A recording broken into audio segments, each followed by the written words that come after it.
Folks, this is a, let's go, live look at the Department of Justice, where Special Counsel Jack Smith will be speaking shortly. He has a grand jury. They've announced a 4-felony count indictment of Donald Trump related to the 2020 election, his efforts to overturn the election. It is a 45-page indictment. It includes conspiracy to defraud the United States, conspiracy to obstruct an official proceeding.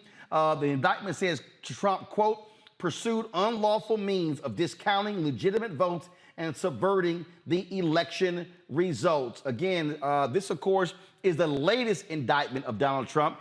Smith had already indicted him with regards to the classified documents case, 2 separate indictments. Then, of course, Alvin Bragg out of New York, the Manhattan DA, also indicted Donald Trump with regards to payments made to Stormy Daniels that were, of course, private and off the books, along with Michael Cohen. Now, keep in mind, we're waiting to see for Fulton County DA Fani Willis in Atlanta when she's going to announce her indictments tied to trying to overturn the election results in 2020. And so this spells significant trouble for Donald Trump. The New York Times has been reporting that his political action committee, they're almost broke. They've got $4 million. They've spent upwards of $60 million on legal fees fighting on all of these fronts. And so Republicans keep defending him. At some point, they are going to have to come to terms with the person who is leading in the Republican polls will be indicted on 3 or 4, potentially 5 separate occasions from 3 different prosecutors. They can keep saying, oh, all this is a political witch hunt. But if you're the party of law and order, ain't that simple to keep trying to throw that out. Our panel right now, Mustafa Santiago Ali, former senior advisor for environmental justice at the EPA. He joins us. Long Victoria Burke, she joins us as well, writing for NNPA. She, of course, has been also covering a lot of the news on Capitol Hill as well. Also joining us on our panel out of Florida is Dr. Larry. Glad to have you. First of all, I got 2 frat brothers here, so it's always good to have 2 alpha brothers here. Glad to have y'all here. This, of course, is breaking news coming out again. Larry Walker, University of Central Florida. Glad to have all 3 folks here. And so, again, we're waiting for Jack Smith to come out to make the announcement regarding this particular indictment. And I must say, Lauren, it's like Groundhog Day dealing with this guy. Donald Trump has subverted the law. He has gotten away with wrongdoing his entire life. His career started off with him and his dad practicing racism against black people. They were not prosecuted. There was a settlement there. But the fact of the matter is, Republicans can keep trying to say, oh, this is a witch hunt. They are going to have to defend this thug-in-chief and all of these indictments. That's right. I'm actually really surprised that this is happening. I was one of the people, when you've been in Washington and around politics so long, you get cynical. So I'm surprised he was actually indicted for this. It does seem so obvious given all what we know, the video and everything else. What also is noteworthy here, Roland, it seems like there's 6 co-conspirators who were indicted. It's hard to, I've been speed reading, but I can't speed read fast enough to figure out who the 6 are. But one might guess that one might be Rudy Giuliani and another might be John Eastman. It's hard to figure out exactly who those people are, but to see that Jack Smith went that far and wide, that is really impressive. Obviously, he's about to speak. I don't think that's going to go on for very long. But to your point also, the Republican Party is going to have to figure out what it's doing. Is it Chris Christie? Is it Ron DeSantis? Is it somebody who's not in the race yet, like Glenn Youngkin? Who knows? But there's no way that they can have this posture through primaries and everything else. And we know that this poll came out today showing that Joe Biden, President Biden and Trump are even in a poll that came out today. But the Republican Party is going to really have to figure out exactly what it's doing in this situation. I love to see all of the whining, complaining among the right, especially Fox News. Again, they are Trump's biggest defenders, and they are one of the reasons why Republicans don't believe any of this stuff. If you really want to, look at this nonsense. First of all, Mustafa, one of the dumbest people who's on television. I mean, truly an idiot, which is like a lot of competition on Fox News, is Jesse Waters. I just got to play for you just the crying over there about this latest indictment. Watch this. You also have January 6th, and I feel comfortable speaking for Jessica. You really shouldn't. Then I won't. I'll speak for the rest of the country that has their head on straight. Not everybody believes January 6th was Hiroshima. Not everybody believes that. No one We thinks talk that. to people on the street all the time. A lot of people don't even know what January 6th was. And for the people that watch it on TV, they're over it. They don't see it as a holy day the way you guys do. Again, the documents case. And I'm talking about what Biden did with it, what Trump did with it. Regular Americans on Main Street aren't fussing over where the documents went. They really don't care. It doesn't affect them. In the 90s, you had sex. It was titillating. People were very focused. Oh, I just love Mustafa. Oh, my God. Regular people don't care. I thought y'all were the party of law and order. They are whining and complaining. And here's the deal. They love comparing Joe Biden and Trump to documents. Guess what? Biden voluntarily turned his over. Trump refused to do so. He ignored a subpoena. He moved documents. They have him on tape. That's the difference. No, it's a part of this strategic stupidity that continues to be, pushed out, both from, Fox News and also from the president, former President Trump. He had a choice. He made the choice to actually do the things that he did. He knew that the election fraud claims were false, but he continued to push that out. He played a role in that 7-state strategy that's also a part of what you'll hear about here tonight, and tried to pressure those states, who knew that he had lost the election, but he continued to use his privilege, or what he assumed was his privilege, to move forward. He's the one who weaponized the Justice Department to try to get them to do illegal things. Luckily, there were some good folks there who were willing to push back. And he also pressured his own vice president. And then, of course, out of all that came the violence that played out on January the 6th. So they can pretend and they can try and convince folks that these types of things didn't happen. But the rule of law will place the spotlight on just how this happened and who was responsible. So, this strategic stupidity is no longer going to play for most people in our country. Go to Jack Smith, the news conference right now. Would be helpful. In just a few moments, I expect Special Counsel Jack Smith to come to this podium and make a statement of about 2 minutes in length. He will not take questions. If you have any questions after the press conference is over, please see me on the side. Any questions right now? Don't do it. All right. Thank you. So Jack Smith's going to be out momentarily. The Donald Trump spokesman is already out. They're talking about comparing this to Nazi Germany. This is how sick and debated these people are. Go to my iPad. They'll call this election interference. The lawlessness of these persecutions of President Trump and his supporters is reminiscent of Nazi Germany in the 1930s, the former Soviet Union, and other authoritarian dictatorial regimes. President Trump has always followed the law and the Constitution with advice from many highly accomplished attorneys. No, Larry, he was following idiots like Sidney Powell, like Rudy Giuliani. He had other real lawyers telling him, do not do this, but he refused to do so. And the reason we know these things, his own people are talking, Mark Meadows and others. And so the bottom line is, Jesse Waters of the world and Fox News, they can keep claiming that people don't care about January 6th, but we saw what happened that day, and what these people did was shameful and pathetic. Larry.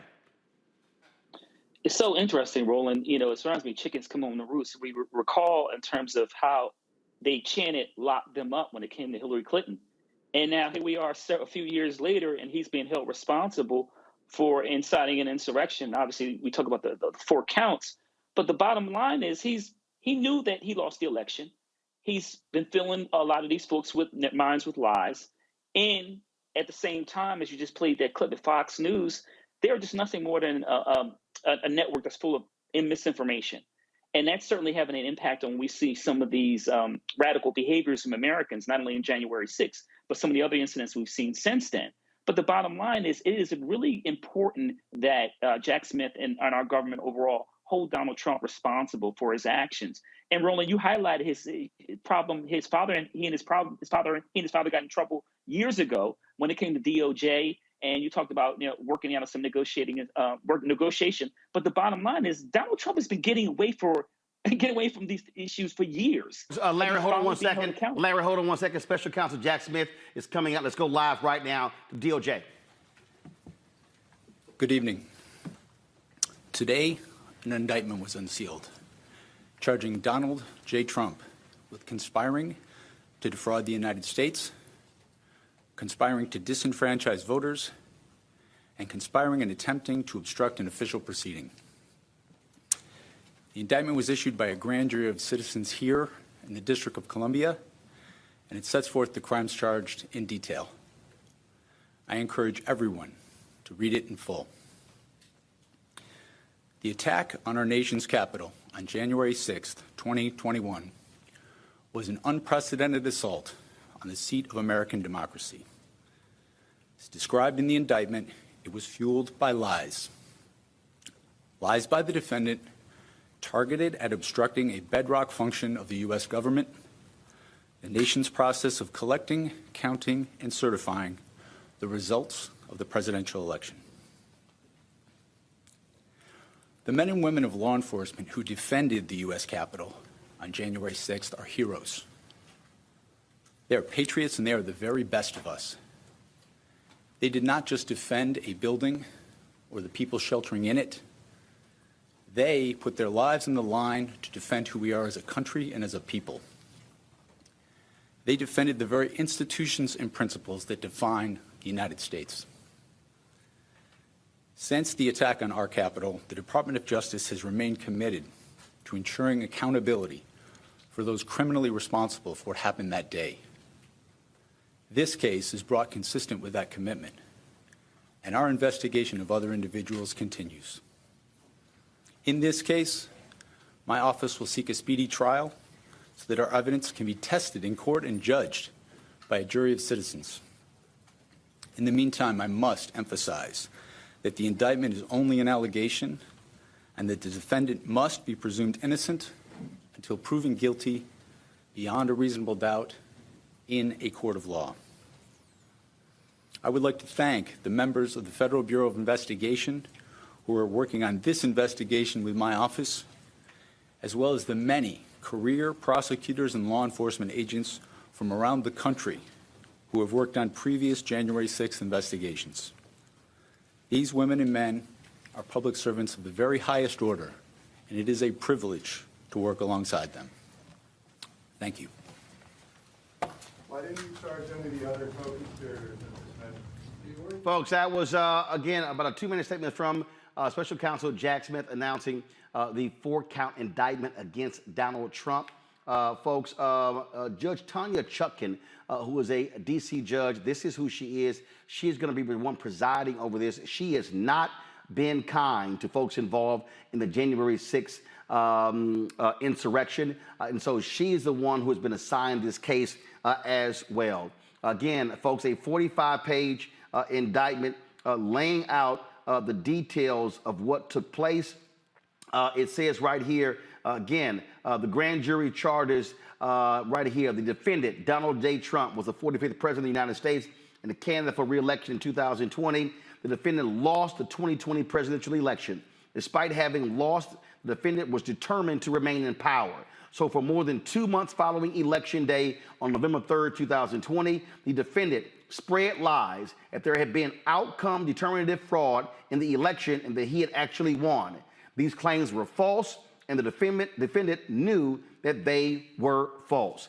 It goes on, again, over 45 pages, Larry, detailing the lies and the efforts of Donald Trump. It says, point blank, it says, but the defendant repeated and widely disseminated them anyway to make his knowingly false claims appear legitimate, create an intense national atmosphere of mistrust and anger, and erode public faith in the administration of the election.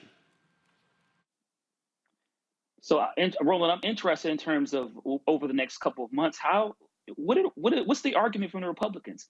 I mean, Donald Trump has been collecting these indictments like penny candy from back in the day. And you're like, we're not done because we're still waiting to see what happens in Georgia. But the bottom line, he's responsible for January 6th insurrection. And as Republicans try to, talk about Hunter Biden and all these other allegations that aren't accurate and try to pull President Biden into these various conspiracy theories, the bottom line is that Donald Trump has to be held responsible for his actions, just like every other American, regardless of how much money they're worth or whatever their political status was in the past. But once again, this is an important date in U.S. history. I love the whining from Trump. This is, go to my iPad. This is him on his Truth Social app. I hear the deranged Jack Smith, in order to interfere with the presidential election of 2024, will be putting out yet another fake indictment of your favorite president, me, at 5 p.m. Why didn't they do this 2.5 years ago? Why did they wait so long? Because they wanted to put it right in the middle of my campaign, prosecutorial misconduct. No, it's called investigation. That's what it is, Lauren. You investigate. Yeah, absolutely. And, this shtick of everything being about Donald Trump all the time, he did a rally the other day where he only talked about himself, his own problems and everything else. I can't imagine that that's going to go over well for a year of listening to him whining about whoever it is, Jack Smith or Joe Biden, whoever it may be on that particular day. The entire universe, the entire world is him. Now, obviously, if you're a MAGA Republican, you have no problem with any of this. But there's going to be a lot of people out there, I suspect 80 million, over 80 million strong, who are not going to be okay with this and are not going to want to elect and sort of, continue to watch this crazy show, which is what it is. And we haven't even seen the third indictment yet, Fani Willis, which, by the way, all of this stuff is on video, on audio. Him talking to Georgia's election officials and asking them to, quote, find a certain amount of votes. I'm not sure what their arguments are going to be in court, and I'm not sure what's going to happen first. Is he going to run out of money for attorneys, or are they going to realize that they just can't defend this case and they're headed for a plea? But this, to me, is not really winnable, given all the evidence that we know about that is public facing. And when Jack Smith, by the way, just said that there was a little editorializing, if you heard that, Roland, from the prosecutor with regard to who guarded the U.S. Capitol. There's a group of U.S. Capitol Police who also have a lawsuit against Donald Trump for causing all the craziness that happened on Jan 6. And I suspect that they do, in fact, have a case. Hasn't been thrown out yet, hasn't been dealt with yet, but we'll see. And as somebody who is dating one of the members of the U.S. Capitol Police, he did have, he had involvement in terms of this entire time, this 2-year period of, these cops being questioned and having to testify in some ways and go to court. This is a real thing for real people, what happened. And again, everybody can see it on tape, on video, the cover of your book, Roland, that photo being another good example of it. I don't know what Trump's defense is going to be in this case. This is, folks, this is the actual indictment here. Go to my iPad. The defendant had a right, like every American, to speak publicly about the election and even to claim falsely that there had been outcome determinative fraud during the election and that he won. He was also entitled to formally challenge the results of the election through lawful and appropriate means, such as by seeking recounts or audits of the popular vote in states or filing lawsuits challenging ballots and procedures. Indeed, in many cases, the defendant did pursue these methods of contesting the election results. His efforts to change the outcome in any state through recounts, audits, or legal challenges were uniformly unsuccessful. Shortly after Election Day, the defendant also pursued unlawful means of discounting legitimate votes and subverting the election results. In so doing, the defendant perpetrated 3 criminal conspiracies: a conspiracy to defraud the United States by using dishonesty, fraud, and deceit to impair, obstruct, and defeat the lawful federal government function by which the results of the presidential election are collected, counted, and certified by the federal government in violation of 18 U.S.C. 371. A conspiracy to corruptly obstruct and impede the January 6th congressional proceeding at which the collected results of the presidential election are counted and certified, the certification proceeding in violation of 18 U.S.C. 1512K, and a conspiracy against the right to vote and to have one's vote counted in violation of 18 U.S.C. 241. Each of these conspiracies, which built on the widespread mistrust the defendant was creating through pervasive and destabilizing lies about election fraud, targeted a bedrock function of the United States federal government, the nation's process of collecting, counting, and certifying the results of the presidential election. Count one, it lays out right here what he did from on or about November 14th through on or about January 20th, 2021. Donald J. Trump did knowingly combine, conspire, confederate, and agree with co-conspirators known and unknown to the grand jury to defraud the United States by using dishonesty, fraud, and deceit to impair, obstruct, and defeat the lawful federal government function by which the results of the presidential election are collected, counted, and certified by the federal government. Smith lays out the purpose of the conspiracy was to overturn the legitimate results of the 2020 presidential election by using knowingly false claims of election fraud to obstruct the federal government function by which those results are collected, counted, and certified. This where it says right here, the defendant enlisted co-conspirators to assist him in his criminal efforts to overturn the legitimate results of the 2020 presidential election and retain power. Among these were co-conspirator one, an attorney who was willing to spread knowingly false claims and pursue strategies that the defendant's 2020 re-election campaign attorneys would not. Co-conspirator two, an attorney who devised and attempted to implement a strategy to leverage the vice president's ceremonial role overseeing the certification proceeding to obstruct the certification of the presidential election. Co-conspirator three, an attorney whose unfounded claims of election fraud the defendant privately acknowledged to others sounded crazy. Nonetheless, the defendant embraced and publicly amplified co-conspirator three's disinformation. Co-conspirator four, a Justice Department official who worked on civil matters and who, with the defendant, attempted to use the Justice Department to open sham election crime investigations and influence state legislatures with knowingly false claims of election fraud. Co-conspirator five, an attorney who assisted in devising and attempting to implement a plan to submit fraudulent slates of presidential electors to obstruct a certification proceeding. Co-conspirator six, a political consultant who helped implement a plan to submit fraudulent slates of presidential electors to obstruct a certification proceeding. There are some attorneys, Mustafa, who right now are scrambling to hire their own because they are in trouble. Yeah, if you follow what goes on in Washington, D.C. over the last few years, you can pretty much put the names of those co-conspirators in there. But we'll wait until there are the formal announcements that are out there.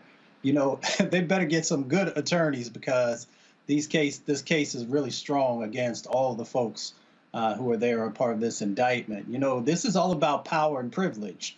And, you know, Donald Trump has never felt that the law, you know, was something that he had to follow. And now he finds himself in this situation and convinced, I don't know how hard he had to convince these other co-conspirators to also follow that same way of thinking. But they're going to find out. As my mama said, you're going to learn today. Larry, later in this indictment on page 10, it says on December 1st, co-conspirator one met with the Arizona House Speaker. When the Arizona House Speaker again asked co-conspirator one for evidence of the outcome determinative election fraud he and the defendant had been claiming, co-conspirator one responded with words to the effect of, quote, "We don't have the evidence, but we have lots of theories." Yeah, it doesn't work that way. I feel like I would have to scold him with one of my students in my class. You just can't. If you don't have, you don't have any evidence to support whatever assertions you're making, then they're not factual. But the bottom line is, Roland, this has never been about the facts. This is about maintaining power when they lost the election. And as you talk about, you go through those lists, as my colleague said, we can pretty much guess who these co-conspirators are. And I'm looking forward to have those names formally released. But the bottom line is, they tried to go Arizona. Obviously, we talk about the situation in Georgia and this phone call with the Secretary of State there. But in terms of, there was a multi-pronged approach to make sure to really tear apart our country and essentially trying to take power and is authoritarian. But as Jack Smith highlighted in this indictment, we're holding those individuals, including specifically Donald Trump, accountable, because if we don't, then we don't have a true democracy. In this indictment, Lauren, they talk about Arizona, Georgia, Michigan, all of these various states. They lay all of these different things out.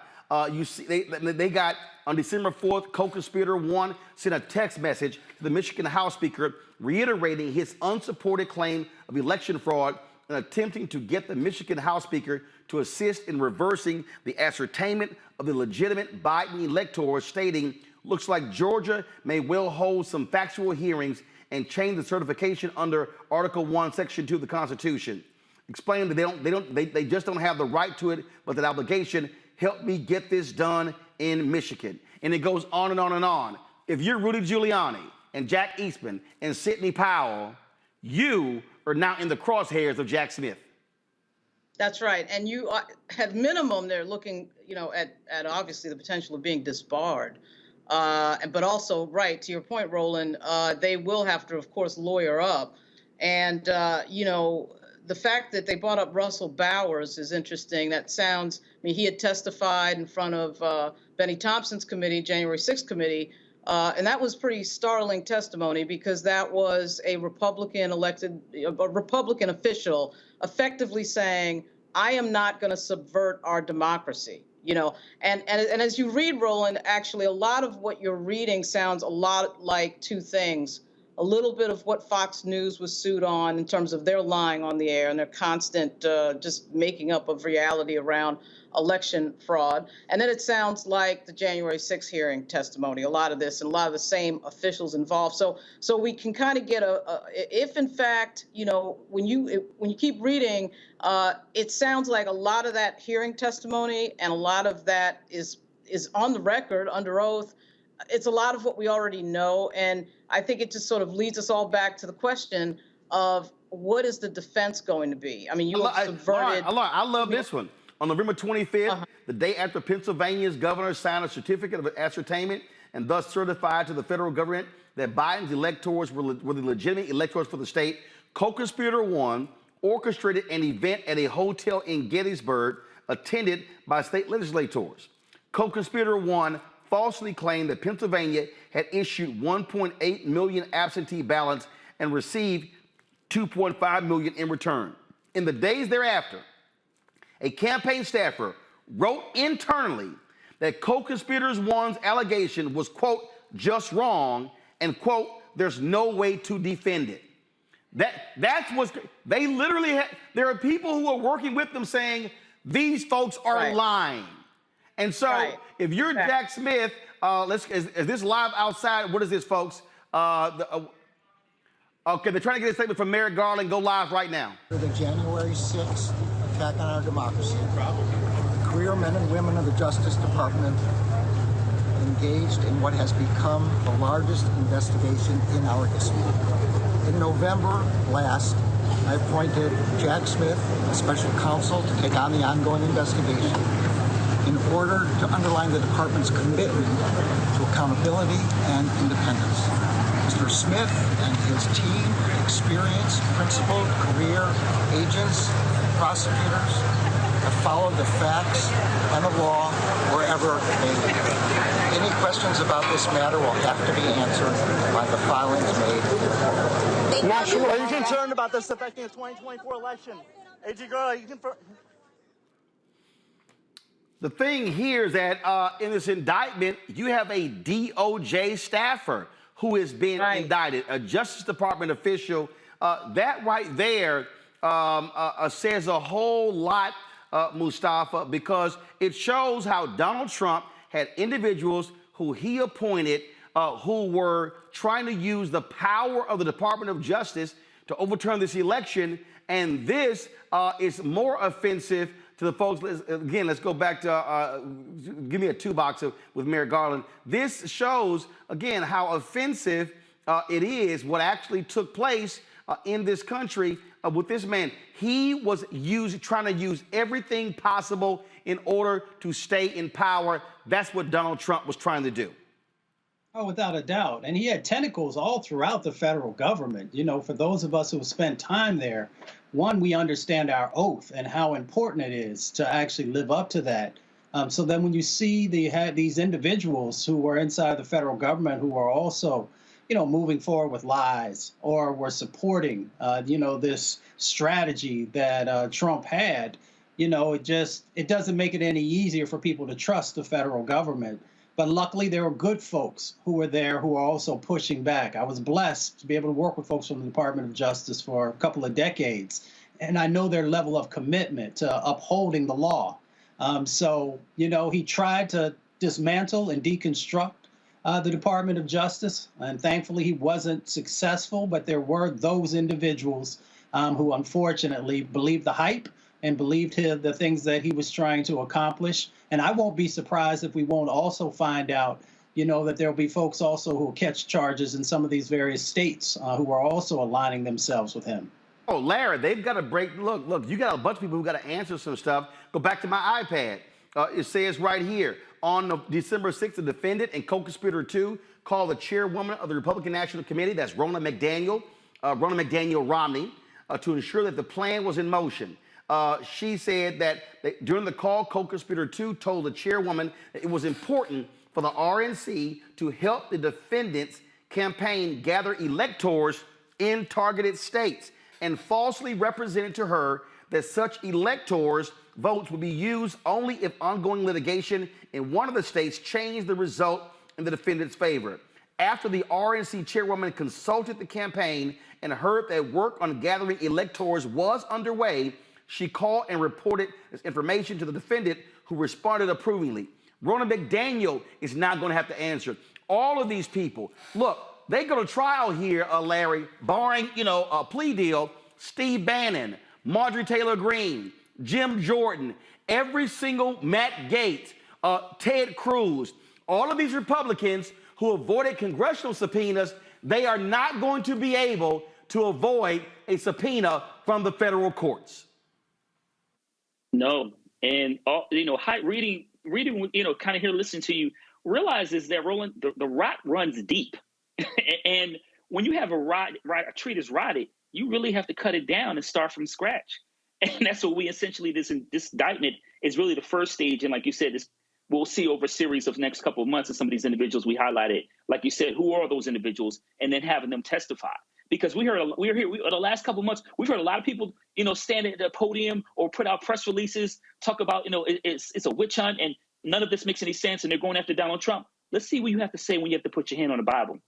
And then you're being asked a series of questions. We'll see we'll see kind of conspiracy theories you want to run then. And Lauren, when I say a lot of people, go back to my iPad. On December 7th, co-conspirator 1 received the Wisconsin memo and the fraudulent electoral memo. Co-conspirator 1 spoke with co-conspirator 6 regarding attorneys who could assist in the fraudulent electoral effort in the targeted states, and he received from co-conspirator 6 an email identifying attorneys in Arizona, Georgia, Michigan, Nevada, New Mexico, Pennsylvania, Wisconsin. All of those attorneys are now potentially having a criminal exposure, Lauren. That's right. Yeah, I mean, it is wide-ranging, a lot wider-ranging than I would have ever guessed. Obviously, everybody was focused on Donald Trump, but as you can see, there's a lot of people involved in this. When I think about these cities, I think about something you said earlier, Roland, on a show. You know, what was killing Donald Trump, as I don't need to tell you, Roland, was the fact that this election was decided by Black voters in Milwaukee and Detroit and Philly and Atlanta.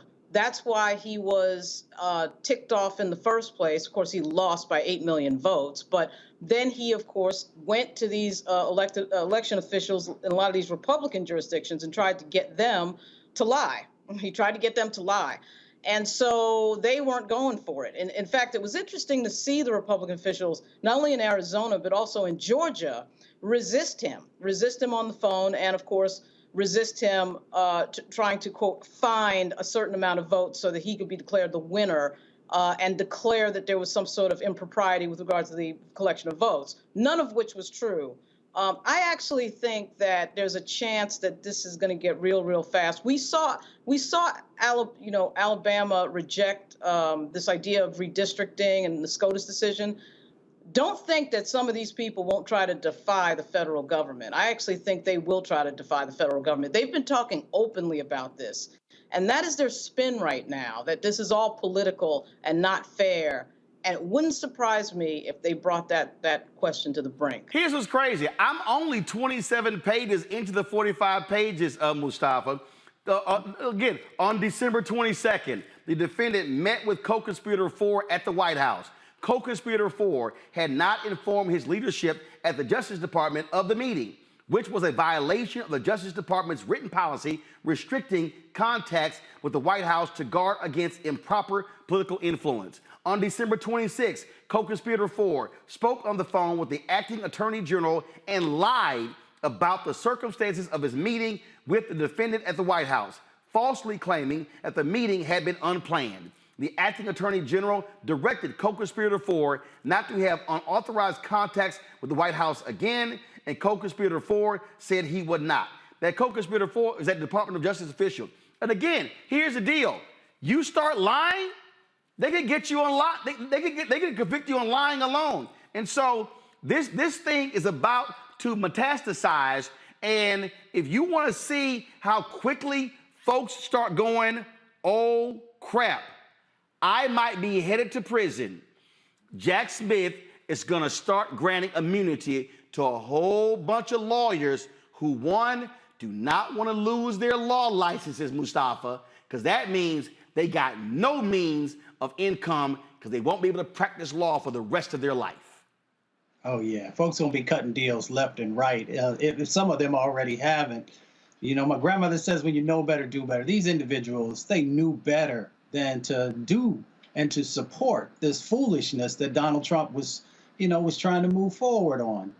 These election fraud claims that he was just continued to state time and time again, and people actually supporting that stuff, and then strategies around pressuring the states, and then weaponizing of the Justice Department. That goes particularly to what you're talking about one of those co-conspirators. They were playing a role in trying to weaponize the Department of Justice.